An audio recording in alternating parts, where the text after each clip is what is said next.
शरणं गच्छामि धम्मं शरणं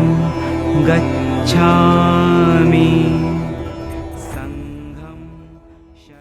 जैसे कि आज इस अवसर पर यहाँ बौद्ध धर्म के तौर पर ये व्याख्यान हम करने जा रहे हैं, तो इस अवसर पर यहाँ विशेषकर इस प्रवचन सभा के जो अनुयायी हैं, भारत आर्य भूमि के, ये भारतवर्ष जो है वो भगवान बुद्ध के एक तरीके से जन्मदाता है। यहीं से इस धर्म की शुरुआत हुई। तो इस धर्म के 21वीं सदी के जो आप लोग हैं, जिनके अंदर भगवान बुद्ध के प्रतीक के लिए जिज्ञासा है, जिज्ञासा वाले जो अनुयायी हैं, उन्हें मैं विशेष करके आप सबको धन्यवाद करता हूं। जो चीन से आए हुए अनुयायी आते हैं यहां पर, तो विशेषकर मैं उन्हें यह कहता हूं कि चीन में तिब्बत से पहले बौद्ध धर्म का प्रचार स्थापित भी हुआ और हम उनका आदर और सम्मान भी करते हैं। आज यहां इस अवसर पर यह कहना चाहता हूं कि आप केवल अनुयायी ही नहीं हैं या शिष्य के तौर पर, आप भगवान बुद्ध के जन्म स्थान के हैं और भगवान बुद्ध के बाद नागार्जुन और जो आचार्य हुए हैं उनके जन्मभूमि के हैं, उनके राष्ट्र के हैं। आप उस राष्ट्र के नागरिक हैं। इसीलिए तिब्बत देश के हिमालय क्षेत्र में जो बौद्ध धर्म है वो नालंदा परंपरा का है। इसलिए नालंदा परंपरा का जो बुद्ध धर्म है उसे अध्ययन कर साधना के तौर पर डाला जाता है। इसीलिए सबसे पहले उसे सुन करके, समझ करके, उसका अभ्यास करके, वो परंपरा जहां से शुरू हुई थी, उस देश के आर्य भूमि के आप लोगों को मैं आमतौर पर जिस तरह से गुरुजी के नाम से संबोधित भी करता हूं,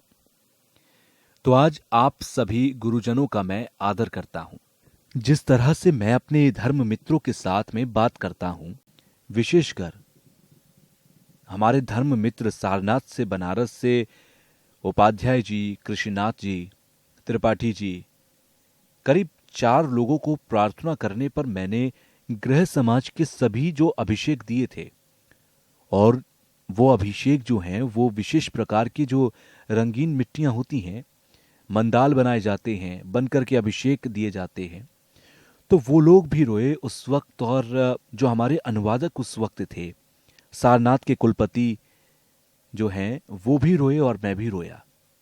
क्योंकि उस समय एक विशेष प्रकार का हमें आभास हुआ, क्योंकि हमने हजारों वर्षों से भारतवर्ष के लिए तो बौद्ध धर्म है,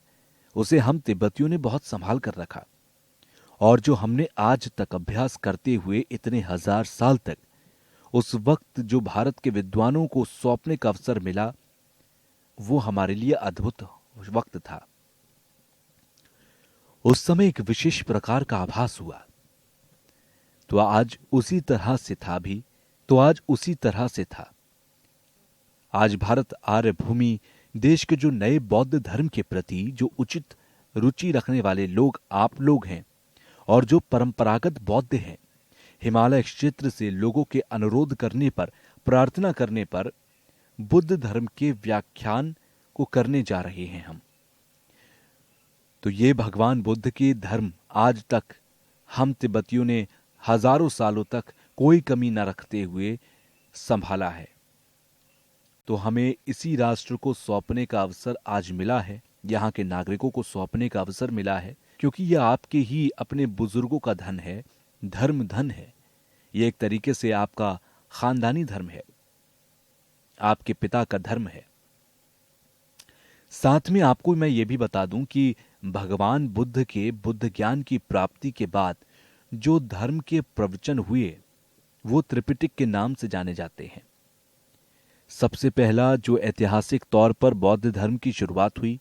वो पाली परंपरा से है, जो भगवान बुद्ध के 3 महत्वपूर्ण प्रवचन हैं,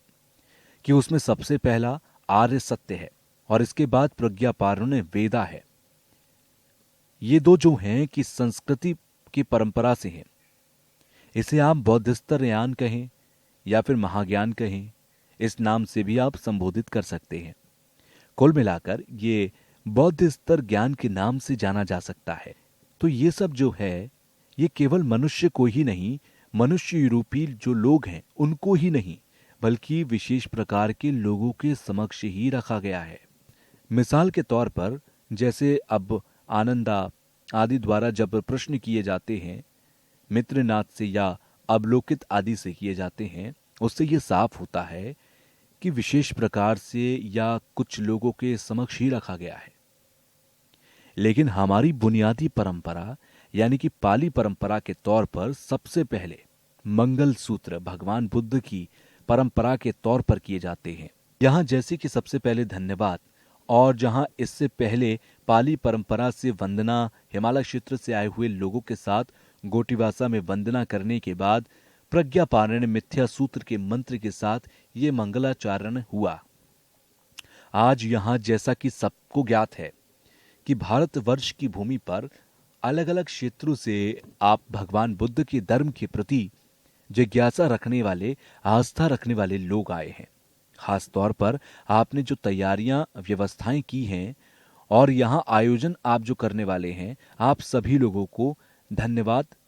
हार्दिक धन्यवाद देता हूं।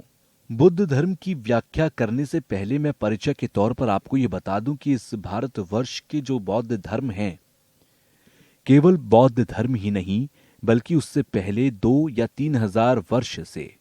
भारतवर्ष में मनुष्य की जो प्रज्ञा है या अक्ल है या दिमाग है, एक सही तरीके से उपयोग करते हुए, खास तौर पर जैसे धर्म और सिद्धांत के तौर पर बहुत सारे धर्म हैं, बहुत सारे सिद्धांतवादी हैं, अलग अलग तरह के सिद्धांतवादी, अलग अलग तरह के संप्रदाय हैं, परंपराएं हैं। ये बहुत सारे धर्म हैं, सिद्धांतवादी हैं, परंपराएं हैं, सब भारतवर्ष का एक प्यारा धन है। भारतवर्ष के तमाम प्यारे धन में भगवान बुद्ध का धर्म एक है। प्रोफेसर श्री भट्ट जी विशेष गुजारिश करने पर यहां आए हुए हैं। बहुत अच्छी बात है कि आपके द्वारा भगवान बुद्ध के धर्म की व्याख्या होगी। तिब्बत जो है वो एक बौद्ध धर्म का देश रहा। हमारे जितने भी ग्रंथ रहे, उन्हें अगर हम सिर्फ धर्म की दृष्टि से नहीं बल्कि अध्ययन की दृष्टि से देखें तो अच्छा होगा। बौद्ध धर्म के जितने भी धर्म ग्रंथ हैं वो विद्वानों के द्वारा रचे गए, लिखे गए। तस्य भगवतो अरहतो सम्मा सम्बुद्धस्य नमो तस्य भगवतो अरहतो सम्मा सम्बुद्धस्य नमो तस्य भगवतो अरहतो सम्मा सम्बुद्धस्य बुद्धं शरणं गच्छामि धम्मं शरणं गच्छामि संघं शरणं गच्छामि द्वितीयंपि बुद्धं शरणं गच्छामि द्वितीयंपि धम्मं शरणं गच्छामि द्वितीयंपि संघं शरणं गच्छामि तृतीयंपि बुद्धं शरणं गच्छामि तृतीयंपि धम्मं शरणं गच्छामि तृतीयंपि संघं शरणं गच्छामि इति पिसो भगवा अरहं सम्मा सम्बुद्धो विज्जाचरण संपन्नो सुगतो लोकविदु अनुत्तरो पुरुष धम्मसारथि सत्ता देव मनुष्यानं बुद्धो भगवाति बुद्धं जीवित पर्यन्तं शरणं गच्छामि एच बुद्धा अतीता च एच बुद्धा अनागता पच्चुपन्ना च ये बुद्धा अहं वन्दामि सब्ब नत्थि मे शरणं अय्यं बुद्धो मे शरणं वरं एतेन सच्च वज्रेण होतु मे जयमंगलम् उत्तमङ्गेन वन्देऽहं पादपंशुवरुत्तमं बुद्धेयो खलितो दोषो बुद्धो खमतु तं मम स्वाखातो भगवता धम्मो सान्दिठिको अकाली एहि पसिको ओपनैको पचतं वेदितव्यो विज्ञो हि धम्मं जीवितपर्यन्तं शरणं गच्छामि ये च धम्मा अतीता च ये च धम्मा अनागता पच्युपन्ना च ये धम्मा अहं वन्दामि सर्वदा नत्थि मे शरणं अय्यं धम्मो मे शरणं वरं एतेन सच्चवज्जेन होतु मे जयमङ्गलम् उत्तमङ्गेन वन्देऽहं धम्मं च द्विविधं वरं धम्मे यो खलितो दोषो धम्मो खमतु तं मम सुपटिपन्नो भगवतो सावकसङ्गो उजुपटिपन्नो भगवतो सावकसङ्गो न्यायपटिपन्नो भगवतो सावकसङ्गो सामीचिपटिपन्नो भगवतो सावकसङ्गो यदिदं चत्वारि पुरुषयुगानि अष्टपुरुषभुग् एष भगवतो सावकसङ्गो आहुनेयो पाहुनेयो दक्षिणेयो अञ्जलिकरणेयो अनुत्तरं पुय्यं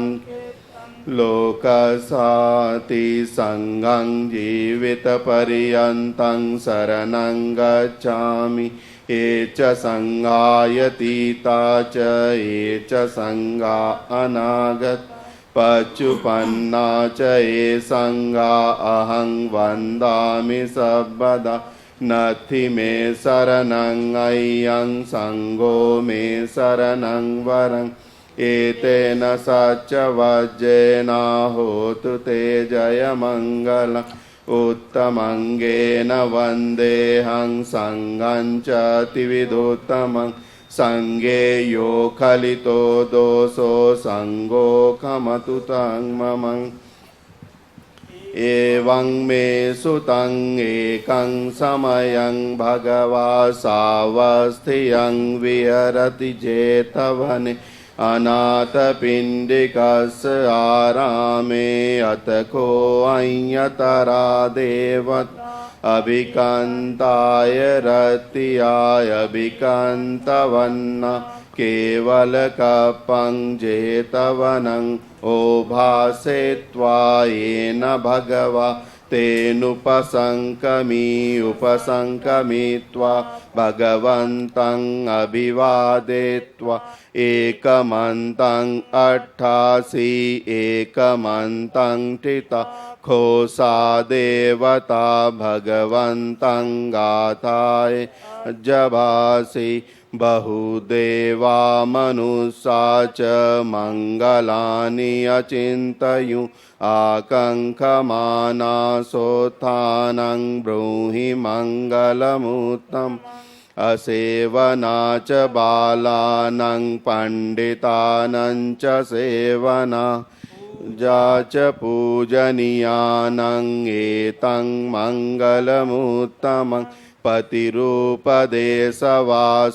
च पूबे च कतपुण्यता अत्तसम्मापनिधि च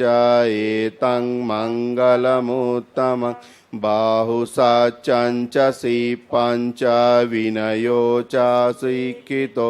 सुभाषिता च या वाचा एतं मङ्गलमुत्तमं माता पितु उपट्ठानं पुत्रदारस्य सङ्गहो अनाकुला च कम्मन्ता एतं मङ्गलमुत्तमं नञ्च धम्मचर्या च यातकानञ्च सङ्गहो अनवज्जानि कम्मानि एतं मङ्गलमुत्तम आरति विरति पापा मज्जपाना च संयमो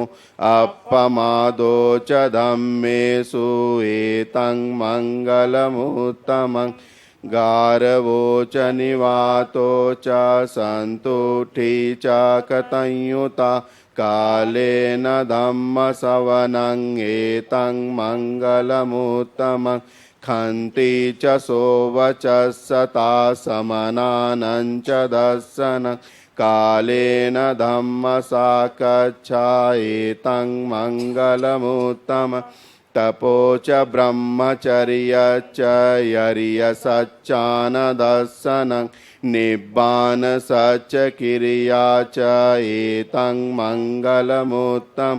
पुट्ठस्य लोकधम्मे हि चित्तं यस्य न कम्पति अशोकं विरजं खेमं एतं मङ्गलमुत्तमम् एतादृशानि कत्वान् सब्बद्धमपराजिता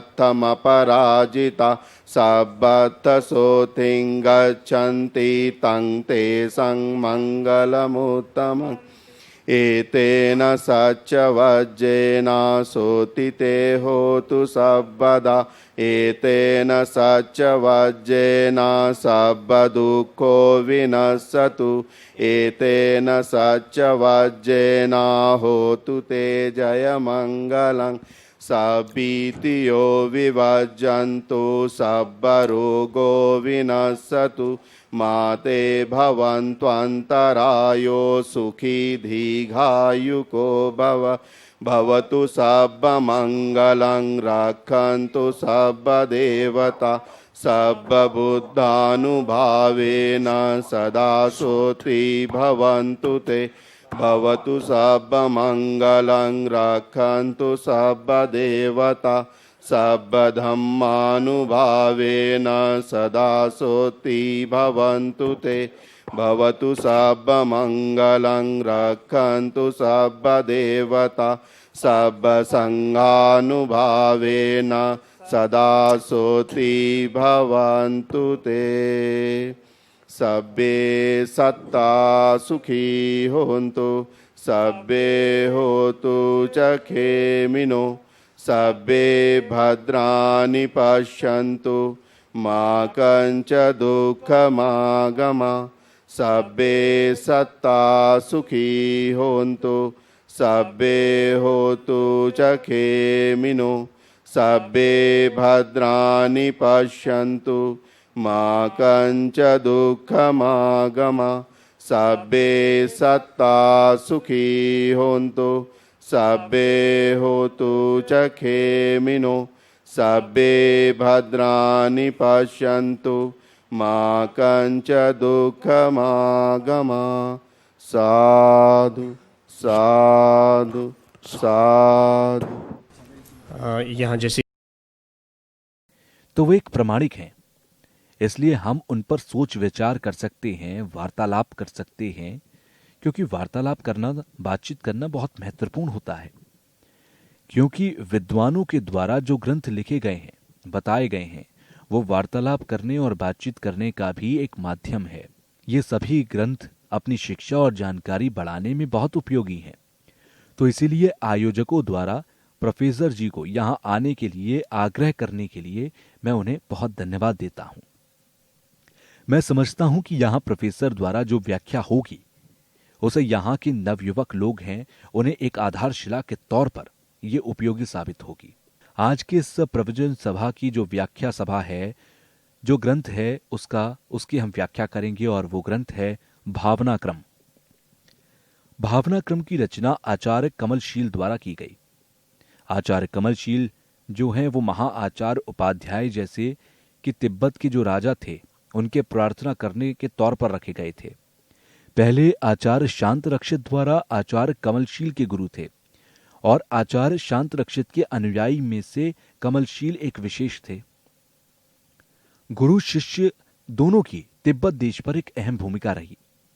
आप देख सकते हैं कि जैसे ग्रंथों में आचार्य शांत रक्षित द्वारा रचना की गई, जैसे माध्यमिक दर्शन और आध्यात्मिक दर्शन पर जो शांत रक्षित ने रचना की है, और कमलशील के जो प्रमाणिक ग्रंथ हैं उनकी व्याख्या भी आचार्य शांत रक्षित जी ने बड़ी गंभीरता से की है। दोनों ही गुरु शिष्य बिहार के नालंदा विश्वविद्यालय के विद्वानों में से एक थे।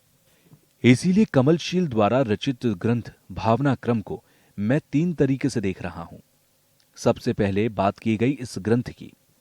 रचना इसकी तिब्बत में की गई थी। दूसरा ये कि भारतवर्ष के महान विद्वान कमलशील द्वारा इसकी रचना की गई थी। तीसरा ये कि तिब्बत के राजा द्वारा प्रार्थना करने पर इसकी रचना की गई। 3 दृष्टिकोण से अगर देखें तो सचमुच इस ग्रंथ को 3 भागों में लेकर जा सकते हैं। और आखिर में जैसे जो लिखा गया है कि तिब्बत के राजा द्वारा प्रार्थना करने पर यह ग्रंथ लिखा गया है, जैसे कि इस ग्रंथ का नाम है भावना क्रम, भावना करने का यानी कि ध्यान करने का, और ध्यान जो है वो मन को शांत रखने का उदाहरण है। विशेष तरह के एक दर्शन प्राप्त होना ये नाम से ही स्पष्ट है। हम इस ग्रंथ को एक आधार के तौर पर भी देख सकते हैं, क्योंकि इस ग्रंथ में बौद्ध धर्म की आधारशिला यानी कि बौद्ध धर्म की बुनियादी बातों को लिखा गया, और उसके बाद दूसरा विषय जो है उसमें मन को यानी कि चित्त को किस तरह से बदलना है, कैसे काबू करना है, उसके बारे में बताया गया। उसके बाद धर्म के मार्ग पर चलते हुए हम बुद्ध के ज्ञान को कैसे प्राप्त कर सकते हैं, फिर इससे अच्छे परिणाम को प्राप्त कैसे कर सकते हैं, यह सब बताया गया। देखा जाए तो एक छोटा सा ग्रंथ है, लेकिन अध्ययन करने के लिए